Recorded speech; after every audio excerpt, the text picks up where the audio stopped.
Okay, welcome all around the world, and here's another episode of the transatlantic discussion between David Rorix and me, Frank.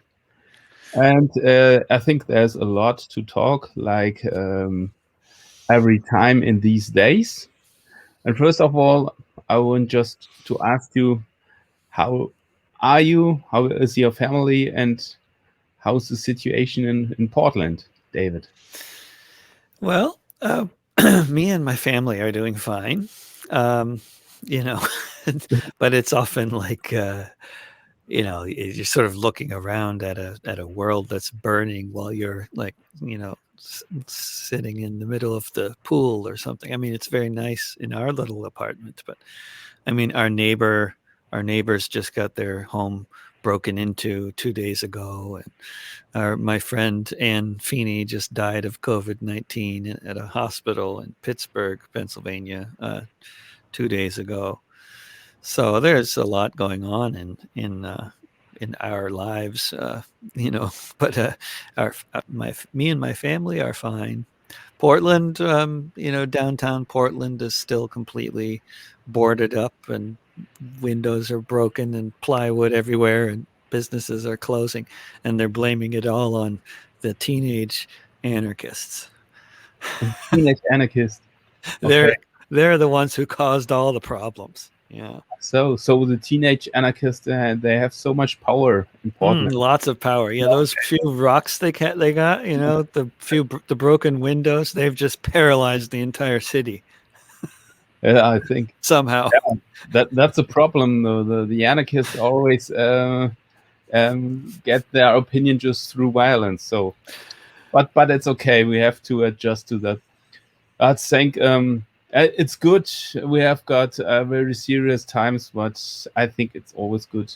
And what's happening over there? You've had some riots. We keep hearing, at least in some networks, about riots going on in the Netherlands and The Netherlands, other yes. countries. But No, how about Germany? Anything like that happening there? no riots. But yesterday I witnessed demonstration near to my home about 500 meters ago. I just walked down the street to make my walk before I have to be at home at 8 p.m. And then there were 4 police motorcycles coming around, and first impression was there is a famous politician also coming around. So I thought, oh, is Mrs. Merkel visiting me? So I have to give her some advice. But now, of course. But then it turns out that these nice conspiracy theorist guys, they make a demonstration in the cars. In their cars, right? And there were about 1,000 cars going by. So I was then really upset. Shouted them, called them a fascist, and so I have to get out my anger. So why did you shout at them for being in their cars, or for what? Which conspiracies were they? No, they are guys. So the friends of Mr. Trump. So they have the same opinion that they oppress their freedom here because they have to wear a mask, and that were guys from the. Do you know about the Reichsbürger? Oh, is this a fascist group, or what's yes, fascists, but special. They just said we are living in a country with no peace treaty after World War II, and just accept the borders of 1938. Right, they still believe in that the Third Reich is happening, right? Is that their thing? No, it's not so much the Third Reich. It's the Emperor's Reich, Weimar Republic, and they also made themselves identity cards, and so, but they From are, the Weimar identity cards. yes, Oh, but right. some of them are very violent. Uh-huh. Not some of them are just crazy nerds. Right. Some of them are really last year there was I think one Reichsbürger killed a police officer in when they want to arrest him, but but Yikes. but they are a big part of this movement against Corona. So what else? What other parts does the movement against Corona? What is it made up of? Because I mean, like at least coming from here, it seems it's often kind of surprising when we hear about the reports, because like the way the media is at least talking about the protests in Europe, especially in Germany, they talk about like it's a combination of the right and the left as they are described by the media. I don't know if that, which is very kind of unusual, and wonder if you could dissect this movement a little more. Who are these people?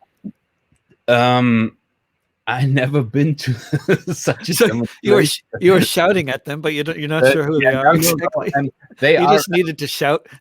they there are there's a bunch of varieties. They are not all real fascists, but it is that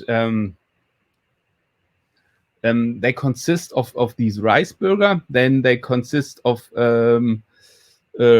really far right people, NPD.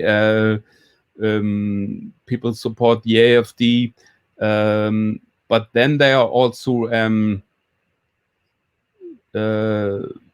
people, they are thinking in a spiritual way. That's not bad, but then in a spiritual way that it's dangerous. So Right, like people vaccines are going to hurt you or something. Like gonna hurt yeah. you, and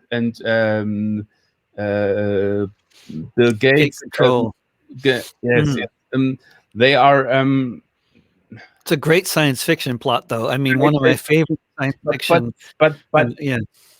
but I think there are also, I think that's right, some left ones, but I don't I couldn't call them left ones. So Right, more just conspiracy people that are not right wing. yes, right, not right wing, but I think okay, you have got also crazy idiots in the left scene, but Yeah. these are the problem is that the right people, they want to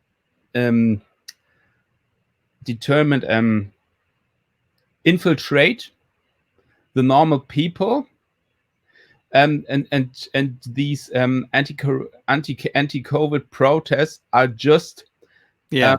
in Some of them are just regular people. A lot of hippies, probably yes, people that are not into modern medicine and that sort of thing. Right. yes, I mean, that's but they the right wing wants to get these people, recruit them. recruit them, so, but not saying we are Right. fascist. They Right. want us in a more accurate way, and but that these people, oh, some I think that they have no brain. They say something and they believe in every conspiracy theory, but all the conspiracy theories are based on anti-Semitism and fascism. Is if you go to the core, you know. But these I think these people that they say we are not right wing people or fascist people, but we go with these people. So they waved the Reichskriegsflagge, the flag of the emperor from former times. Is that Bismarck? Which No, was no. It was yes, as Bismarck was in the end of the 19th century, and the last emperor, Wilhelm II, who reigned until 1918. That's And Weimar. yes, Weimar. But Right. the Nazi flag is not allowed. So Right. for the Nazis, if you have someone that has this flag in his hands, you know that It's like a it's a it's like Nazi. yeah, like a veiled kind of thing, Yeah, like using terms like using numbers like 88 and that sort of yeah, thing, yeah, which 88. And which many people here still think means you just like pianos, yeah, because there's 88 keys on a piano. So that's or another. they have AH on the Yeah. license plate and all these Yeah. crap. But these people that say, I don't care about going to demonstration with fascists and say I'm not a fascist. It's and in Germany it really is that things 10 years ago you don't say in public because it's anti-Semite. It's a little bit fascist now. The opinion of the people, they say we are in the middle of the society. It's going even more far right. Yeah, it's becoming more and more acceptable to say things that you wouldn't have been saying before. Yeah. But I could I don't know how you couldn't talk to these people because they are dogmatic. They are not open to a racial discussion, you know. And so but they go and demonstrate in their cars. Okay, it's their right to demonstrate, everything's okay, but so it's my right to shout at them. But there were thousands of them, huh? Is I don't know. I think the cars were going and about half an hour. And a friend of mine, he lives also in Ludwigsburg. He said he was because of that he stood with his car in a traffic jam.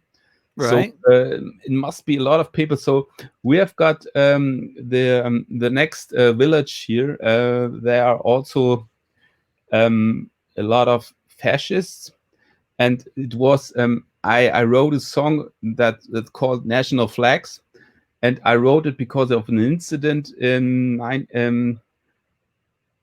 at the Football World Cup Championships, and Germany won, and there was someone waving his emperor flag.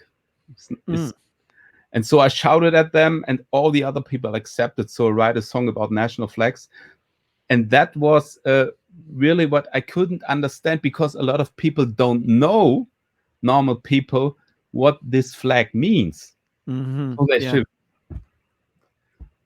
I mean, it used to be that you would never see any kind of a national flag being flown, any kind of a German national flag being flown in Germany. I mean, in Hamburg, I think it was more common to see a Danish flag in some of the windows, because Hamburg was once part of Denmark, and so people, at least left wingers would fly Danish flags in their windows sometimes.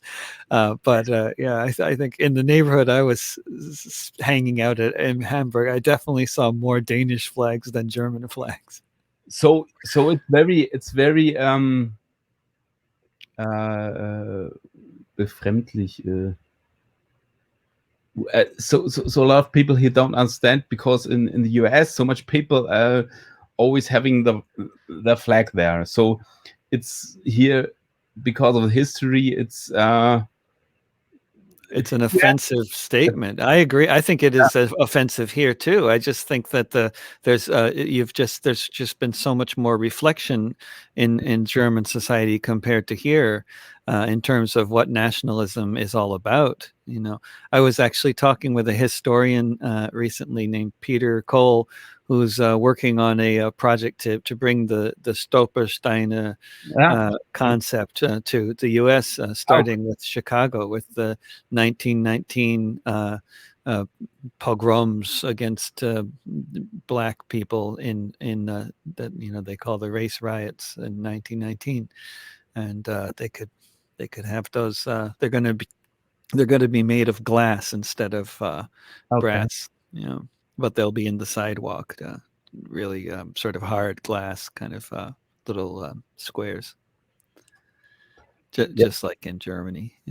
I think a lot of people, if you wave the normal German flag, that are not all fascists, but that are people that are proud of Germany. Sometimes they have an excuse. They said we're just football supporters. So there are a lot of also left people. If there is a football World Cup championship, they also have their Germany tricot. So it depends on. So in my Yeah, opinion, all national circumstance. flags are fuck, but they don't. I think people don't realize what they think it's just a flag, but they don't realize what nationalism means. No. And if you then they say, oh, you also could have another flag, have a flag of your town, but I think that's different. I mean, for some people, the flag, whatever their flag is, it just represents where they're from. But of course, if you've been bombed by a plane that was dropping bombs with that flag on it, then you have a very different association with that Yeah. flag. Whether it's a German flag or a U.S. flag or a British flag. But the difference between Cuban nationalism and U.S. nationalism is that nobody's been bombed by a plane with a Cuban flag on it, whereas a lot of people have been bombed by planes with American flags on them. So it's a very different kind of nationalism. It's imperialism is a very different kind of nationalism than the kind of nationalism that's defending a country against imperialism, like Cuban or Vietnamese or nationalism or Nicaraguan nationalism. It has a very different, Irish nationalism has a very different flavor than German or American or British or French nationalism, which it has a very, very ugly history. No, I agree, but I think also nationalism in every country, I say it's not good, because you see that you always, also if you say you're a patriot, you say a patriot, I'm proud of my country, but I don't think other countries are worse than my country. But I think all these people in their inner minds, they really think we're a little bit better than the other ones, and we don't want to cooperate it. So that's so I think I watched too Yeah. much CNN the last the last time, and yeah, sometimes it's okay because they you got live reports from all the incidents and so. But what I think, there are really people that talking like a priest in a church. They think It's just such propaganda. and Yeah. so I don't. I just want to ask you, it to the people here in Germany. You have the opinion that they are the Republicans, they're a little bit fascist, and then you have the Democrats. They are more the capitalist, but nationalism. But where do you think the people like you, the people that want a modern society, a more equal society, do they have do they have a platform in the US? Not politically, no, they're not in any kind of a political party. No, that's one of the big differences between this very primitive two-party democracy and basically most of the countries in Europe where you have multiple parties, where even if the more left-wing party is not in power, at least it is represented by a party with offices and people in parliaments and stuff like that. You have Enhedslisten in Denmark, you have Die Linke in Germany. You have parties like these that they don't control the government, but they have members in the parliament, and they have to be their position is part of the discussion. Whereas here, I mean, you have some left faction of the Democratic Party that there are the ones who vote against every year there's an $800 or $700 billion military spending bill, right? And most Democrats and all the Republicans almost vote for it every time. And there are some Democrats that vote against it, and there's some Democrats that vote against any war efforts that are happening, but they're a minority of the Democratic Party. So, both parties are dominated by the capitalists and the imperialists, and they argue over details, and maybe with Trump they argue over more details, I guess. But I would say, Trump made noises about not supporting U.S. imperialism and taking troops out of different countries, and these, but he basically was supporting imperialism, supporting the massive military budgets. And the people on the left, basically, so socialists, communists, anarchists, anybody with any kind of a real analysis of the problems. I mean, anybody who's against nationalism, anybody who doesn't want to finish a speech with saying something like "God bless our troops," like Biden ends all of his speeches with, people that think CNN and Fox are both just propaganda mouthpieces. We don't have political power in terms of the Congress or most state legislatures. The system, as Trump says, is rigged. And it's true. It's rigged. It's not rigged to support. I mean, it's rigged to support people like him and people like the Democratic leadership, the rich. Which of course Trump and most of the people in the Congress are part of that group. They're rich. That's not all of them, but the vast majority. And the Democrats are even richer than the Republicans on average in the Congress. But I think there are a lot of poor people and a lot of people that don't benefit from from the capitalism, and they want, I think, another society, and they also don't want just the democratic capitalist like it's now. Okay. Yeah. Biden is far more better than Trump, but I think there's a lot of people who want something else. I mean, this is why Trump was so popular. This is why Bernie Sanders was so popular. And this is why, there's a lot of people just in the streets, not being part of electoral politics in any way. I mean, there's a lot of discontent. But why is it so difficult that they have a voice to be heard? What is the problem?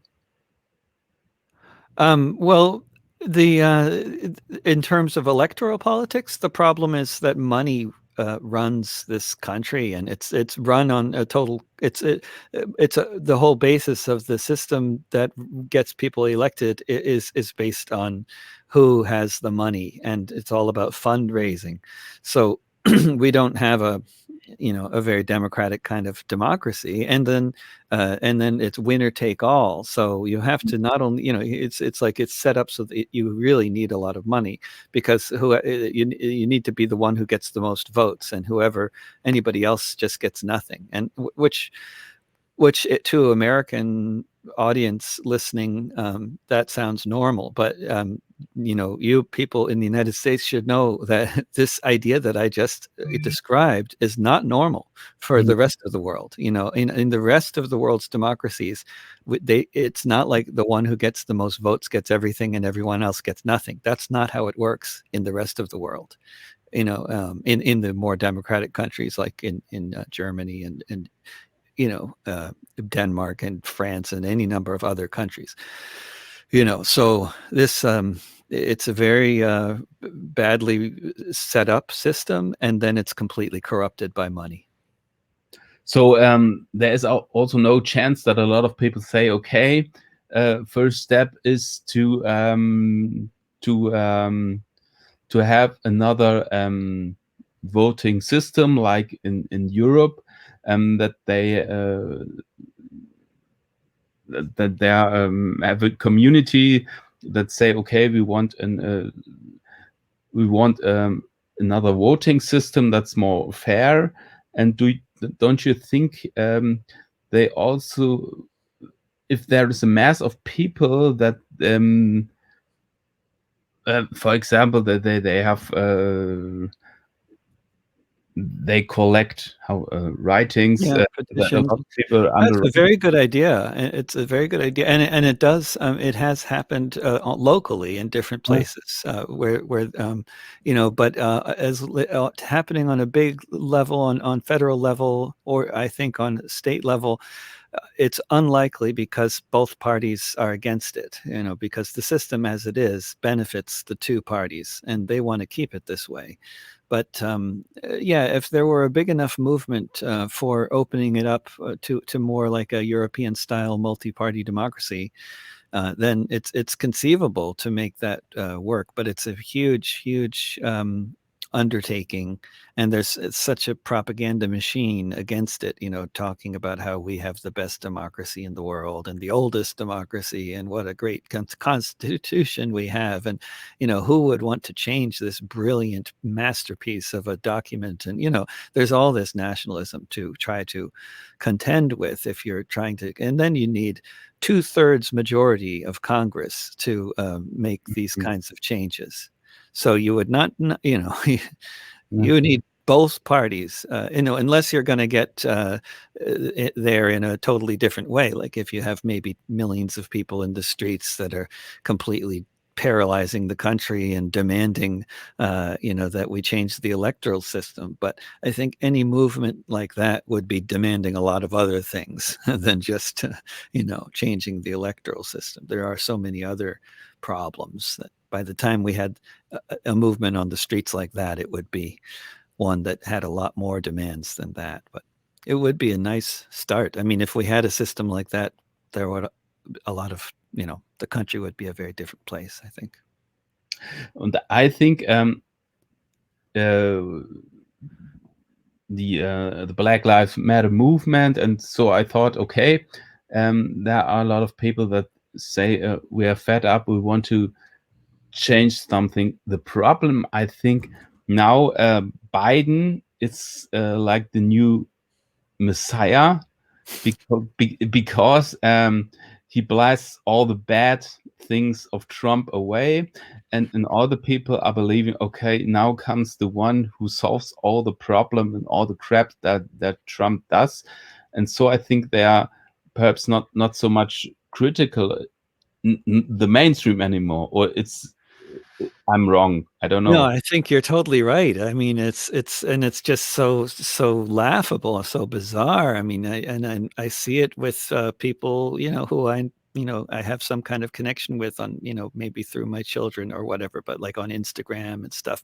I mean, people are just so happy that that Biden has been elected, as if this, he's gonna magically make all our problems disappear, like they're living in Oz or something. I mean, it's just strange, as if all those people that voted for Trump and all, and all those media outlets that are sowing complete disinformation to tens of millions of people every day, as if they've just disappeared.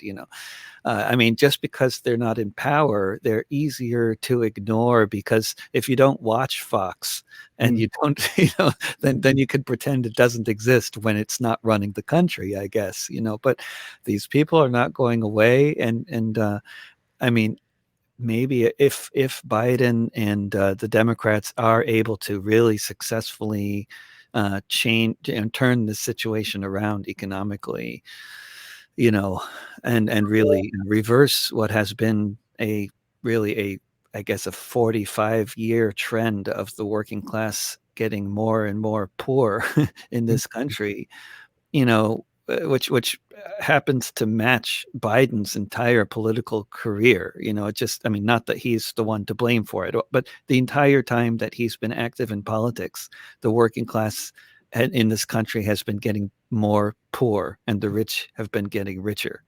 And that's been happening throughout, whether it's Democrats or Republicans, ever since the 1970s.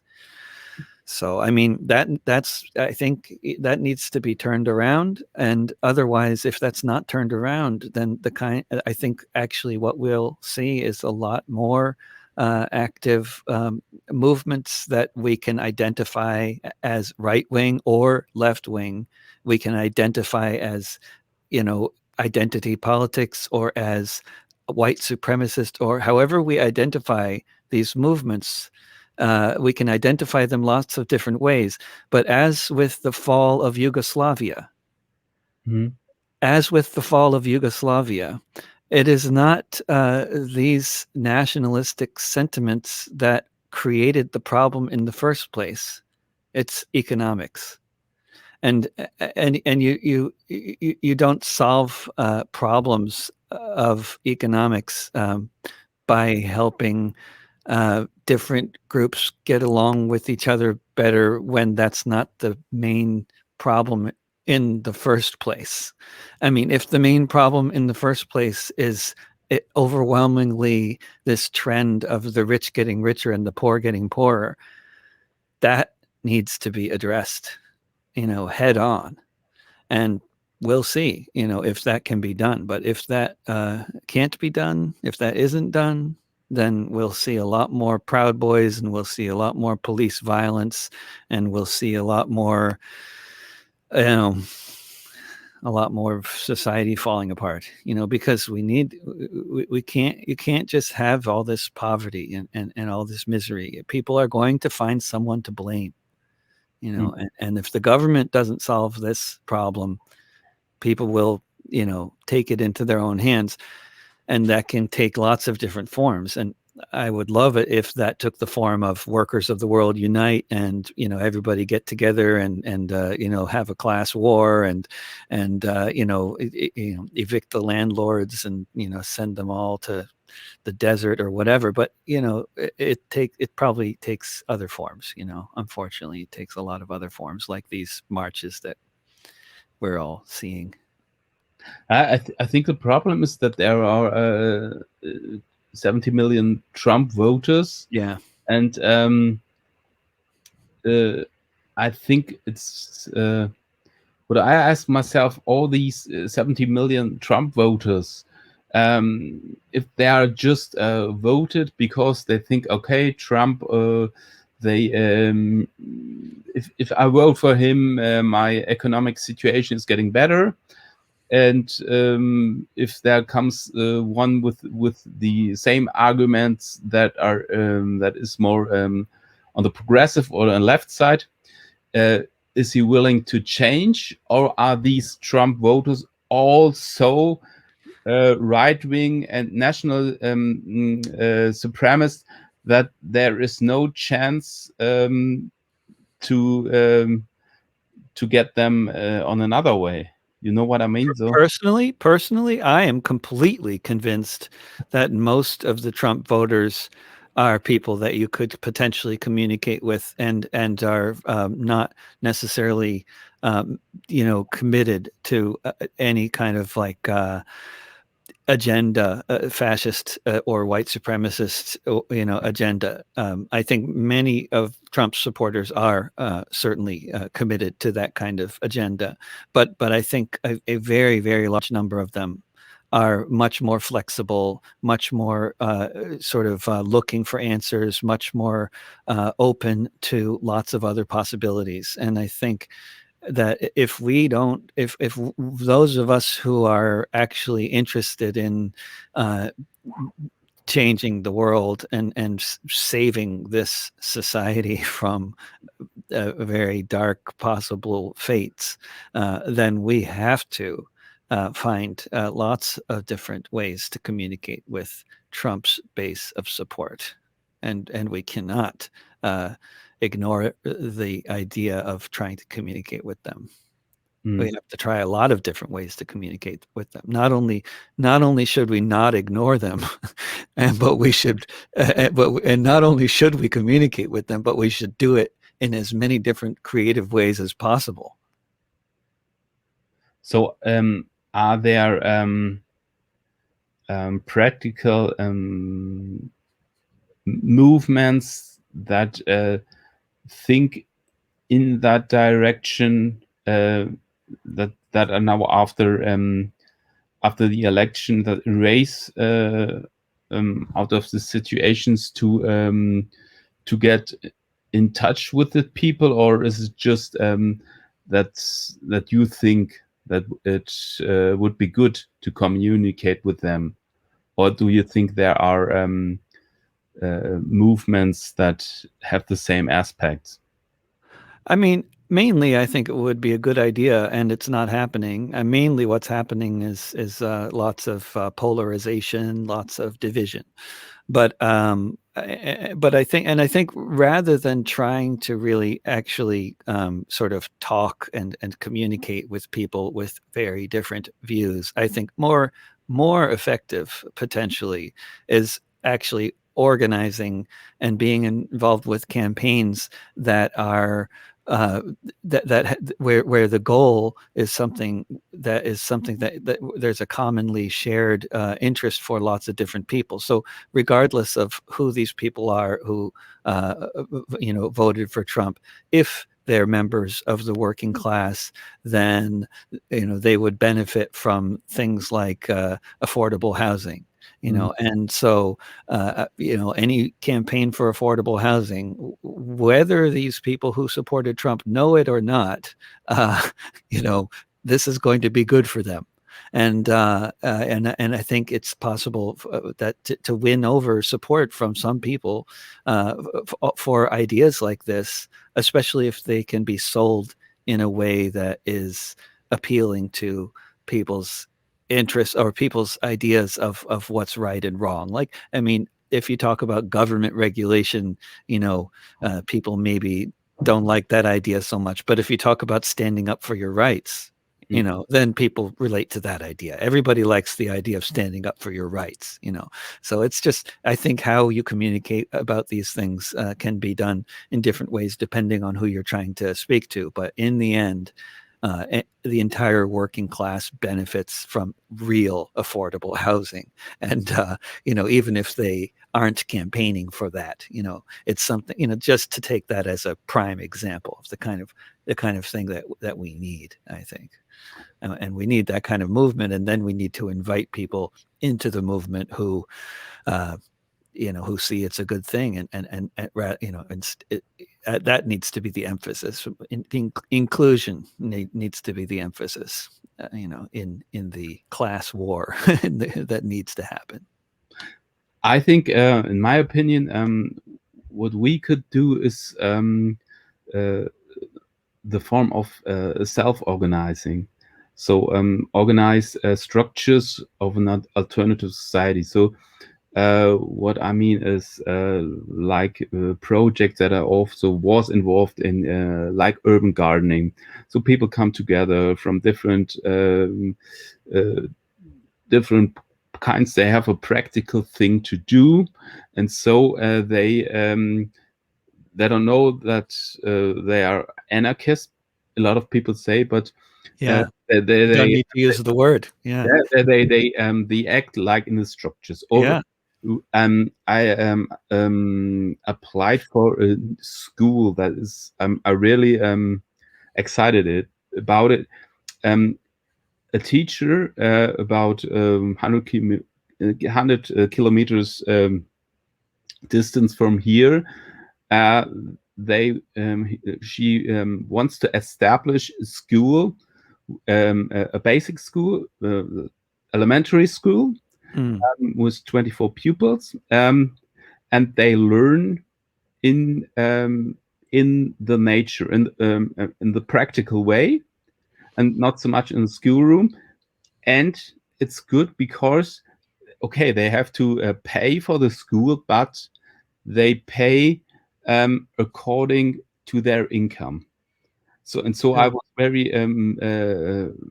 I think that are the little steps you can do, and there are people that are want to do this, and I hope it's a little bit in some people here in Germany that think, okay, we have to change the society. They are not all people, but I think also conservative people are thinking a little bit more about an alternative to capitalism, a little bit more than before. It's in my Yeah. opinion. And also like things like those kinds of mutual aid projects, neighborhood projects, community gardens, even though these kinds of things are so especially beneficial to anybody who's struggling. I mean, a community garden can be such a wonderful thing because it can provide half of your or more than half of your food for a summer or more. But for other people, it's just a nice neighborhood thing, good chance to meet your neighbors and do something with your hands. But it's something that usually the more conservative, politically or socially conservative people in a neighborhood, a well-run community project like that, they like it. They don't, even if there's some people with dreadlocks and involved, kind of from different neighborhoods involved, they still think, oh, this is nice. They're doing something, and I think that may be a little less true of organizing something like my project here, which is a eviction defense squad so that when there's evictions happening, we can respond to it, and as a neighborhood, as a group. What is this? Sorry, what is eviction? What's the meaning? I don't know. When the police come to throw somebody out of their house because they have not paid the rent or they Ah, have some okay, other okay, problem. okay, Yeah. okay, okay. Mhm. And you have a squad there where um the There's people. been a number of different people and groups who have been getting organized around here and all over different cities around the country to respond to evictions, to try to prevent evictions from happening or to help people move back into places after they've been evicted. So there's been some pretty good little success stories recently here in Portland and other cities. And I think, but everybody is expecting that at some point in the next few months, it's quite likely that there might be a lot more evictions happening, depending on what happens with congressional efforts to bail out the country economically, and what happens with the virus, and what happens with the eviction moratoriums, and a lot of different factors that cannot be predicted. But many of us have been expecting things to get much worse with evictions, and so there's different groups that have been trying to organize locally. And since I can't tour and play music, I've been trying to do other Ah, things like organize eviction defense. So I've been getting the word out in different ways about this project, uh, putting up a lot of stickers and posters around town, and building a sort of a list, a text list, a text mob, so that I can notify people by text message if there's an eviction happening, that sort of thing. There's you can send me a link or something, though I could. Oh yeah, Oh, that yeah. would be great. Ah, Artistsforrentcontrol.org actually is the uh, yeah, that's the I can put up a little link right here on the screen even. so there's always hope. Yes, here we Okay, go. David. Was really nice talking to you, and yeah, We Yeah, see great talking to you you. Bye. next month, and take care of you. And I think times are getting better, and I think perhaps at the end of the year we could meet, perhaps. And Yeah, I think seems both my parents have gotten vaccinated, so yeah, I mean that's yeah, seems like that seems like progress. Yeah. my parents are also, they have got vaccinated Uh-huh. in March. So, but They will be we this don't coming have March. this March. But They're scheduled next month. yes, but the problem is here with with the vaccine. Yeah, They the ordered shortage. shortage, and The European system didn't work. Yeah. really. Yep. Okay, David, have a nice evening. Bye. Take care, Frank. Bye. Bye. Bye-bye.